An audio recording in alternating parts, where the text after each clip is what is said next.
আত্মাটা বের করে নিয়ে যাচ্ছে।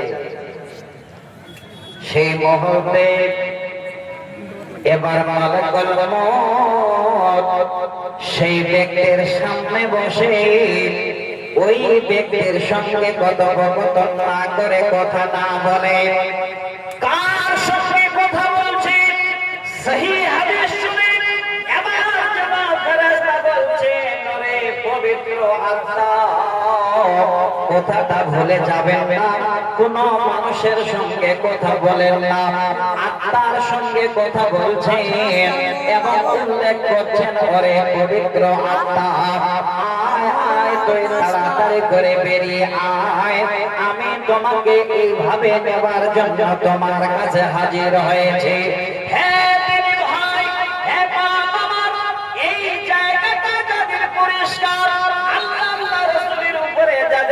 রকমের কঠোর ঈমান যদি মুমিন মুত্তাকি আপনি হন, ওই মুহূর্তে এবার অর্ডার করবে, আত্মাটা বের হয়ে আসবে। কেমন ভাবে বের হবে? আল্লাহর নবী বলছেন, যেমন কোন একটা কলসিতে পানি রাখা হয়, একটা ঘড়ায় পানি রাখা হয়, এবার পানি নেবার জন্য যেভাবে মুখটাকে কাত করে দেওয়া হয়, পানিটা আফসা বেরিয়ে যায়। এবার আল্লাহর ফেরেশতা মালাকুল মউত যেন এবার পবিত্র আত্মাটাকে এইভাবে করে টেনে নিয়ে সুন্দর করে জান্নাতের রুমালে এইভাবে বিছিয়ে নিয়ে ওই সমস্ত ফেরেশতাদের সামনে হাজির হয়ে যায়। সমস্ত জান্নাতের ফেরেশতারা এবার সেই আত্মাটাকে নেবার জন্য তারা ছুটাছুটি করে আর বলে, এই পবিত্র আত্মাটা, এই আত্মাটা কার, একটু আমারে দাও। ফেরেশতারা এক অপরকে এবার চেঞ্জ করে আর আত্মাটাকে দেয়। শুধু এইভাবে করে না, নবীজি বলছেন, সেই পবিত্র আত্মাটাকে নিয়ে আল্লাহর কাছে আকাশে তারা যেতে শুরু করে। যেতে যেতে যেতে যেতে এবার প্রথম আকাশের দরজায় যখন হাজির হয়ে যায়, আওয়াজ দিয়ে বলে, হে আকাশের দরজার ফেরেশতা, দরজা খোলো।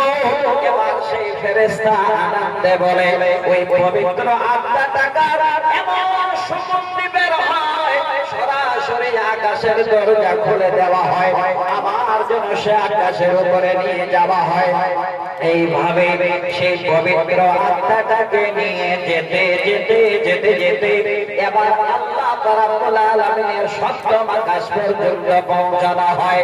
আল্লাহ পাক ওই মুহূর্তে বলেন, হে ফেরেশতা মণ্ডলী, দেখো ভালো করে, এই বান্দা আমার যেন পবিত্র ছিল, তার পবিত্র আত্মা নিয়ে এসেছো, আর দেরি করো না, এবার এই আত্মাটার ঠিকানা তোমরা ইল্লিনে তার ব্যবস্থা করে দাও।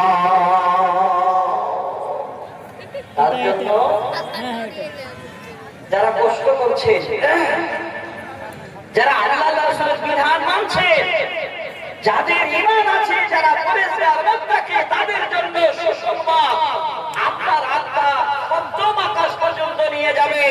এবার ফেরেশতারা আনন্দে খুশিতে এবার আল্লাহ বলবেন, এই আত্মার ঠিকানা তোমরা ইল্লিনে লিখে দাও। এবার আসেন দুই নম্বর শ্রেণীর মানুষ, যারা আল্লাহর জমিনে খাচ্ছেন, ঘুরছেন, ফিরছেন, আল্লাহ পাক সমস্ত রকমের আপনাকে খাবার ব্যবস্থা দিয়েছেন, দুঃখ বেদনা দূর করিয়েছেন। সেই আল্লাহর যদি অনুগত্য না করি, যদি আপনি মুশরিক হন, বেঈমান হন, কাফের হয়ে জীবন যাপন করেন, একবার ভালো করে মিলাও, যেদিন আপনি বিছানায় পড়ে যাবেন, এবার আল্লাহর ফেরেশতা সেই মালিকুল মউত আবার আসবে।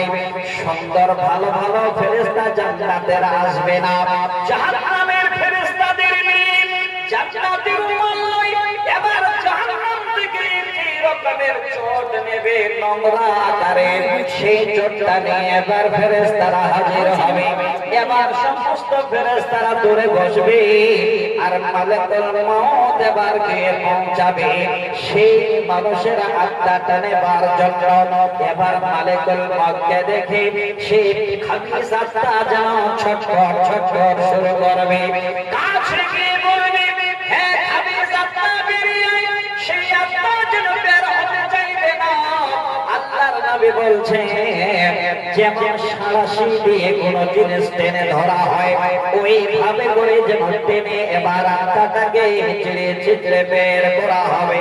সেই আত্মা বের হতে চাইবে না, এইভাবে কষ্ট করে বের করে নিয়ে এবার জাহান্নামের চোটে আত্মাটাকে এবার সুন্দর করে গুছিয়ে নেবে।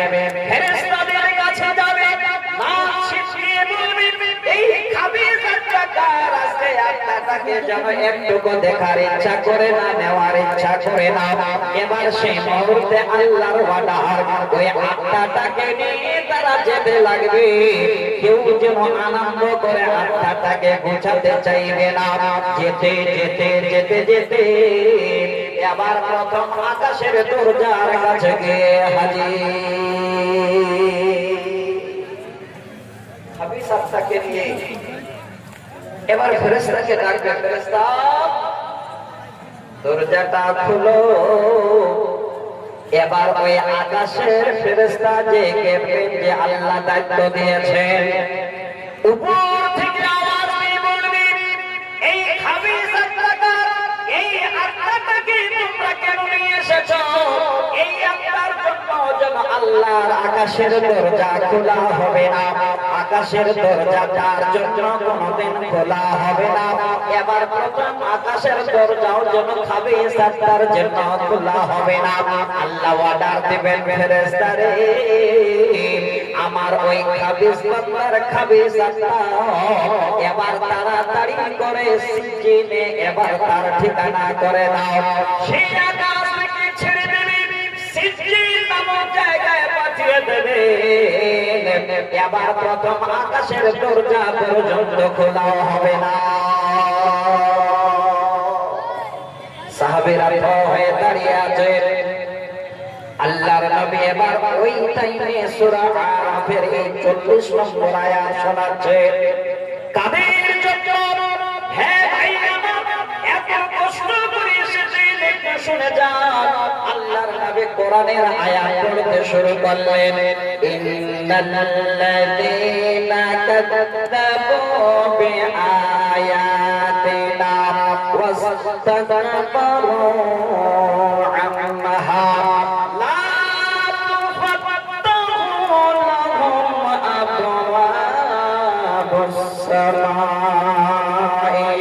ولا يدخلون الجنة حتى يلج الجمل في سم الخياط। আল্লাহ নবী বলেন, নিশ্চয়ই ওই সমস্ত লোকেরা যারা আল্লাহ রাব্বুল আলামিনের এই কথাগুলোকে নিদর্শনগুলোকে যারা মিথ্যা অনুরোধ করেছে, ওয়াস্তাকবারু আনহা এবং মিথ্যা অনুরোধ করার পরে আল্লাহর জমিনে তারা আরো যেন ঘুরে উঁচা করে চলেছে, এই রকমের তাকাব্বুর করে চলেছে। আল্লাহ নবী যেন কোরআন শুনিয়ে বলছেন, লা তুফাত্তাহু লাহুম আবওয়াবুস সামাই। ওই খাবিস আত্মার জন্য, এই রকমের বদমাশি বান্দার জন্য আল্লাহর জাহান্নাম, আল্লাহর আকাশের দরজা খোলা হবে না, আল্লাহর আকাশের দরজা খুলবে না। ওয়ালা ইয়াদখুলুনাল জান্নাতা, আর আল্লাহর জান্নাতেও তারা অতক্ষণ পর্যন্ত যাবে না, হাত্তা ইয়ালজাল জামালু ফি সামিল খিয়াত। যেমন একটা সূচের পিছনে একটা উট কোনদিন প্রবেশ না হবে। বুঝেন ভালো করে, একটা সূচ মাইরা আমার কথা চাদরা সেলাই করে, গেথা সেলাই করে, ওই সূচের পিছনে যে ফুটোটা থাকে কত ছোট কত চিকন আমরা জানি। আল্লাহ যেন সূচের ফুটাটাকে উদাহরণ দিয়ে বলছেন, যতক্ষণ পর্যন্ত একটা উট ওই সূচের পিছনে ফুটো দিয়ে না প্রবেশ করতে পারবে, ততক্ষণ পর্যন্ত আল্লাহর ওই সমস্ত বাচ্চা বান্দারা, ছোট বান্দারা আল্লাহর জান্নাত তারা ততক্ষণ যেতে পারবে না। একটু আসে চিন্তা করে, মরতে হবে খাঁচার ভেতর, ও চেন পাখি পাখি কেমনে এসে যা, খাঁচার ভেতর ও চেন পাখি পাখি কেমনে এসে যা, পাখি যেদিন খাঁচা ছেড়ে উড়ান দিবে, খাঁচা ছেড়ে উড়ান দিবে, আর আসবে না তাই কেমনে এসে যায়। আপনার বেরিয়ে গেলে আর ফিরে আসবে না। আমি আপনাদের দাওয়াত দেওয়ার জন্য এসেছি একটা ঘন্টার বাবা। হ্যাঁ বন্ধু আমার, আজকের দিনে এখানে বসে আছেন আপনাদের দোষ নাই, এখানে বসে আছেন আপনাদের গলতি নাই। একটু যদি আপনি আল্লাহর কথাগুলোকে মেনে নেন, ইমানটাকে একটু মজবুত করে, ইমানের স্পিডটা একটু বাড়িয়ে দিয়ে যদি সঠিক জায়গাটা নিয়ে নিতে পারেন, আপনার জন্য আল্লাহর এমন সুন্দর মেহমান খানা তৈরি করা আছে, যে মেহমানের আদর আপ্যায়ন স্বয়ং আল্লাহর ফেরেশতা করবে। কি করতে হবে? শব্দটা শোনাচ্ছি। সূরা বুরুজ নামে একটি সূরা আছে, সেই সূরা থেকে আমি আয়াতটা আপনাদের সামনে পড়েছি। আল্লাহ পাক বলেন, ইন্নাল্লাযীনা আমানু ওয়া আমিলুস সালিহাতি লাহুম জান্নাতুন তাজরি মিন তাহতিহাল আনহার, যালিকাল ফাওজুল কাবীর। আল্লাহ পাক বলেন, নিশ্চয়ই যে লোকেরা ঈমান আনল এবং ঈমান আনার সাথে সাথে জীবনে যেন সৎ কর্ম করল, নেক আমল করল, ভালো কাজ করল, লাহুম জান্নাতুন তাজরি মিন তাহতিহাল আনহার। আল্লাহ বলেন, হ্যাঁ বান্দা, যেই জান্নাতের কথা আমি আল্লাহ তোমাদের ওয়াদা করেছি, ওই জান্নাতে আমি তোমাদের নেক আমল কারণে তোমাদের প্রবেশ করাবো, এবং আমি আল্লাহ জান্নাতের পাদদেশে সুন্দর করে নহরের ব্যবস্থা দেব। যালিকাল ফাওজুল কাবীর। আর তারাই যেন হবে সব থেকে বড় সাকসেস, তারাই যেন হবে আল্লাহর কাছে বড় সম্মানী। হ্যাঁ বাবা ভাই আমার, জীবনটাকে যেন নিজের এই রকমের জায়গায় নিয়ে আসেন। ওগো আল্লাহ, ওই জায়গাটা পেতে গেলে আমরা কোথায় গেলে সে রাস্তাটা খুঁজে পাবো? কোথায় যাবে? ওই জায়গাটা কেমন? একটা বুখারীর হাদিস শোনায় আগে আপনাদের। হযরতে নবী মুহাম্মদ সাল্লাল্লাহু আলাইহি ওয়াসাল্লাম তিনি হাদিসটা বর্ণনা দিচ্ছেন, এটা হলো হাদিসে কুদসি। قال الله تعالى أعددت لعباد الصالحين। আল্লাহ নবী বলেন, এই রকমের তারা যেন এই রকমের সুবর্ণ সুযোগ কোনদিন তারা পায় নাই। তারা কেমন হবে এবং সেই জায়গাটা কেমন হবে? আল্লাহ নবী বলছেন, মালা আইনুন রাআত। এই রকমের জায়গা হবে এত সুন্দর জায়গা হবে আজ পর্যন্ত যেন কারো চোখ যেন সেই জায়গাটা দেখেনি। অথচ আল্লাহ দুনিয়ায় অনেক অনেক সুন্দর সুন্দর জিনিস দেখা হয়ে গেছে। হ্যাঁ দিনী বন্ধু, আপনার টাকা পয়সা আছে, অতি বুঝবি আপনারা বন্ধু বান্ধবদের নিয়ে ট্যুর দিচ্ছেন, কোথাও দার্জিলিং, কোথাও কাশ্মীর, কোথাও যাচ্ছেন মুম্বাই, কোথায় কোথায় দেখার জন্য অনেক কিছু দেখে ফেলেছেন। আল্লাহর নবী বলছেন আল্লাহর জান্নাতটা কেমন হবে রে, মালা আইনুন রাত, এখন পর্যন্ত একটা কোন আঁখ যেন দেখে নাই, সেটা কেমন হবে। এই রকমের পূর্ণ যেন আজ পর্যন্ত শুনি, সেই জায়গাটা কেমন হবে। অথচ দুনিয়াতে অনেক কিছু আমাদের শোনা হয়ে গেছে,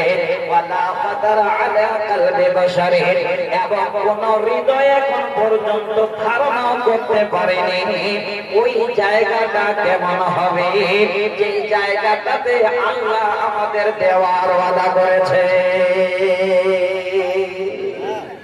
কেমন হবে, কত দাম হবে, কত মূল্য হবে, দেখতে কেমন হবে, আমরা কিন্তু এখন পর্যন্ত কেউ হয়তো দেখিনি, কোন রকমের কিছু শুনিনি, কোন অন্তর আজ পর্যন্ত ধারণাও করতে পারেনি।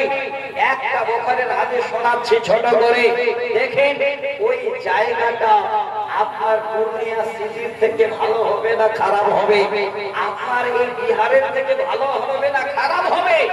একদম সহি সনদে হযরত সালেহ ইবনে সাদ রাদিয়াল্লাহু তাআলা আনহু হাদিসের রাবী তিনি বলছেন, নবীজি বলেন মাউযিউ সাওতিন ফিল জান্নাতি খায়রুম মিনাদ দুনিয়া ওয়া মা ফিহা। আল্লাহ নবী বলেন, হে আমার উম্মত, আল্লাহ রাব্বুল আলামিনের জান্নাতের মূল্য কত রে, পুরো জান্নাতের কথা আমি তোমাদের শোনালাম, এইটুকু জায়গার খালে একটু কথা শোনালাম। মাউযিউ সাওতিন ফিল জান্নাতি, আমরা জানি ঘোড়া দিয়ে যেন এই রকমের ঘোড়াকে পিটানো হয়, চাবুক মারানো হয়, সেই চাবুকের একটু সম পরিমাণ জায়গা আল্লাহর জান্নাতের যেন তুলনা। ওয়া মা খায়রুম মিনাদ দুনিয়া ওয়া মা ফিহা, এই দুনিয়া এবং আকাশ যা বরাবর আছে তার থেকেও যেন ওইটুকু জায়গার দাম আরো অনেক। কি করে আপনার দিল চিন্তা ভাবনা করবে, কি করে আপনার চোখ দেখবে, কি করে আপনার কান শুনবে, শুধু খালে যারা আমানু, যাদের বিশ্বাস আছে জীবনে যদি সৎকর্ম করে যেতে পারে ওই জায়গাটা আল্লাহ তুমি আমাদের দেবে, ওই জায়গাটার ওয়াদা আল্লাহ তুমি করেছো, আল্লাহ দেওয়ার জন্য তৈরি আছে। তবে জীবনে এসে সব জিনিসটা যেন ভুলে না যান, সব কাজটা যেন ভুলে না যান। আমার টাইমটা শোন, না হলে আপনাদের সব জীবন আর সব আমল কাকে বলে একটা হাদিস শোনাতাম, এত লম্বা হয়ে যাবে, তাই যেন যেতে ইচ্ছা করছে না। সবাই বসে আছে যে আব্দুল গফফার সালাফি সাহেব কখন আসবেন, চলে আসবেন, চিন্তা করবেন না, টাইম হলেই উনি পৌঁছে যাবেন। তার আগে আমি আপনাদের নেক আমল করার দাওয়াত দিচ্ছি। নেক আমল কি দিয়ে করবেন শুনেন ভালো করে। আমরা সূরাটা জানি, আমরা পড়ি। আচ্ছা, সালফি সাহেব চলে এসেছেন ভাই, আব্দুল গফফার সাহেব উনি চলে এসেছেন, আমার পরে উনি চলে আসবেন, আর দেরি করাও যাবে না, পারমিশন কম নেওয়া আছে, টাইম শর্ট আছে, তাড়াতাড়ি চলে আসবেন। আপনারা যারা বাইরে আছেন বুঝে একটু ঢুকে যান। আমি জীবনের আপনাদের একটা আমলের কথা বলছি। এখানে বসে আছি আর এমন একটা লোকের কথা বলছি, সেই লোকটা এখানে নেই। এটা হলো আমাদের জন্য পেট আমল, বাজে আমল। আল্লাহ পাক বলেন বিসমিল্লাহির রহমানির রহিম ওয়াইলুল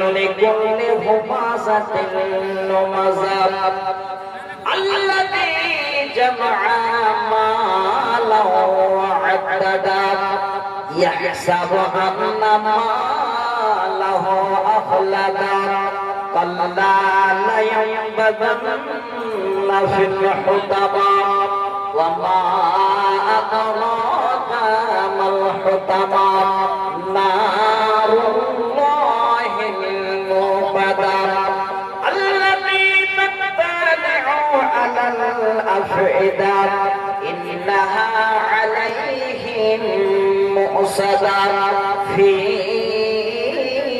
عمد ممددة একবার ভালো করে শুনে রাখেন সামনাসামনি দিয়ে যারা মানুষকে গাল বন্ধ করে সামনাসামনি দিয়ে যারা মানুষের বিপদ করে আলোচনা করে আল্লাহ পাক তাদেরকে যেন প্রথমে হুঁশিয়ারি দিয়ে দিলেন বান্দারে তোমাদের ভালো আমল গুলো নষ্ট হওয়ার এই একটা এক নম্বর কারণ দ্বিতীয়ত হলো আল্লাযী জামআ মালান ওয়া আদ্দাদা হে বান্দা আমি তোমাদের গাড়ি দিলাম বাড়ি দিলাম ধন সম্পত্তি দিলাম ব্যাংক ব্যালেন্স করে জমা করে ধরে থাকলে বান্দা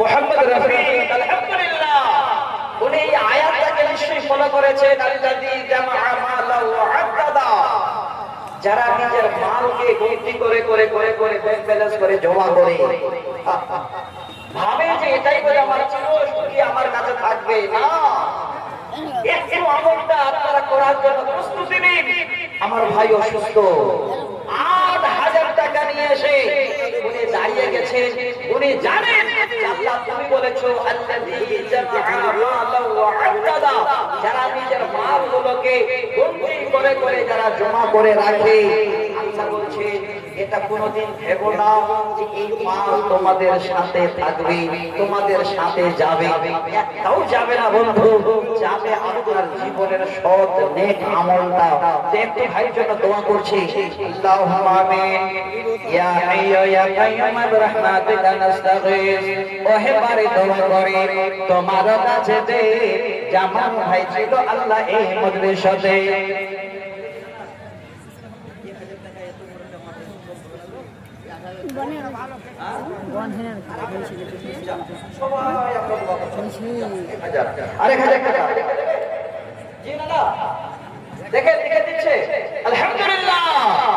আর একজন ভাই আমার এখানে ছিল ৮,০০০ টাকা আল্লাহ দান দিয়ে গেল শুনলাম আল্লাহ তিনি আছে বেমারে পড়িয়া চিকিৎসা বাবদে দান দিল মাদ্রাসা লাগিয়া আর এক দাদা আমার এখানে ছিল ১,০০০ টাকা আল্লাহ দান দিয়ে গেল পরিবেশে আল্লাহ ফের তোমার কাছে দেই দোয়া করে ওহে বাড়ি তোমার দয়া কাছে দেই আল্লাহ তুমি